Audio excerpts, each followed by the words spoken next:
haracyari Souvenir Raymond nk'uko musanzwe mubizi. Uyu munsi ngiye kubasobanurira indirimbo nziza cyane ya Diamond Platnumz bayise Utanipenda. Ese uzakomeza unkunde?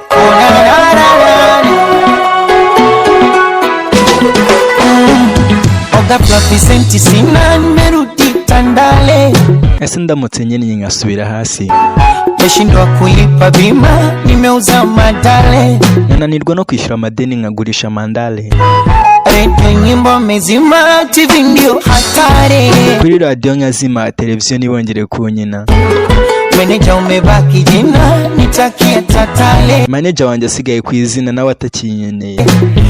Wale shabiki zangu babafana banje walonisifu kwa maneno matamu, bajyaga bambwira amagambo meza. umati zangu ni mitusi tu kwa Instagram, batangire baba banzi banje batangire kunuka kuri Instagram. Kimbona statangu eti nani ukimwana wiyitaga mushiki wanje nabatangira nyihakane fahamu, hata Harmonize kimpigia na Harmonize namuhamagara ngira ngo musuhuza akanyiyama, nifukia kama salamu, na magazeti nyumbani kwa kuku safari, unajuaga ibinyamakuru by'inaha nawe uzi ukuntu bikabya amakuru, utasikia tafarani Timondi kwa Zari amemwagwa, bitangire bivuga ati Nazari yanyanze, na venye nilivyo mnyonge tabia ya kujibu sina, uburyo ndi nzira karengane ibi bintu ntago nzabasha kubyumvisha, kama naiona michambo ya matemo wa zamani, naba bakobwa twakundanaga kera batangiye kumvangira,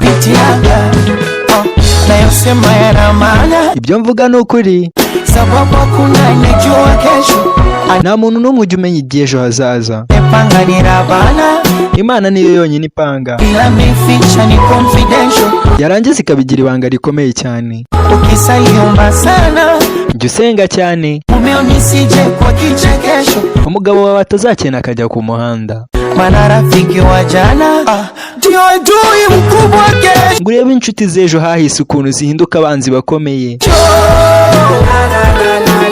uje utanipenda, Ese wowe uzakomeza unkunde au nawe utanimwaga, cyangwa nawe uzanyanga nk'abo bose?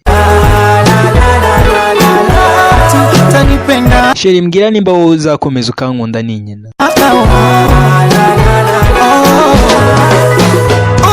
bado mmewaza Mba nibaza cyane sana zile tunzo mashauzi hapo, ibikombe n'ukuntu umwanya kiraga kuri Alpolo, jetapofika tama kadiriki atajapo kunipost, ese ibyo byose bihagaze wakomeza kumpostinga ku mbuga, ndisho zimekwama, buzi ibitaramo bigahagarara, kipata sijasi nimi cyangwa nabona ibitaramo nkabura abafana, kosi jasi imezama, mwela ninusuru baba, Imana yanjye mfasha ntibizambeho, kama na mwanangu, umwana wanjye, roho yangu, roho yanjye, Tifa Dangote, anakwenda na mamangu kwa Jaka Kikwete nafukuzwa toho, akajyana na mama wanjye kwa Jaka Kikwete kwa kubufasha bakabirukana.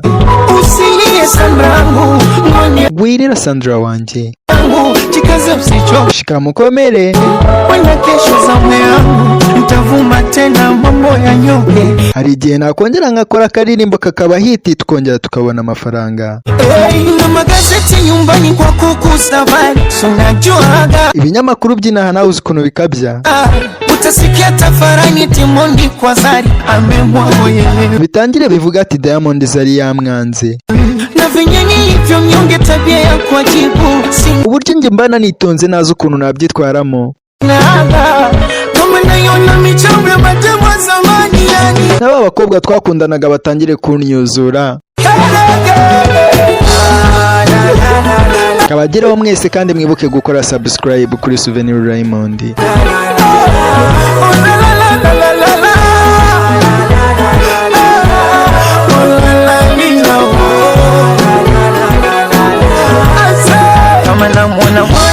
Umwana wanjye,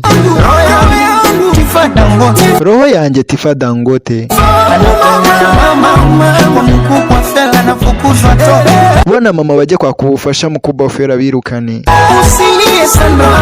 wirira Sandra wanjye,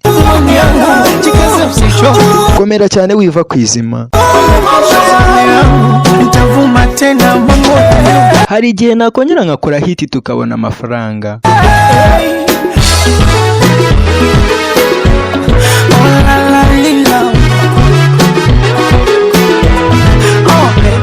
subscribe, like, share na comment, akazugera nako ntukibagirwe kugira ngo tubane umunsi ku munsi. Ngiye kujya mbahereza indirimbo zisobanuye mu Kinyarwanda, nge banyita Souvenir Raymond. Ibyo mvuga birasobanutse, nta muntu ujya umenya iby'ejo hazaza. Imana yonyine niyipanga ikabigumisha ari ibanga.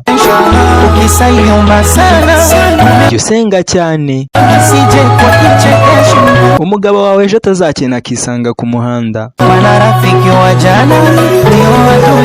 kubera ko inshuti z'ejo hahise zahita zihinduka abanzi bakomeye.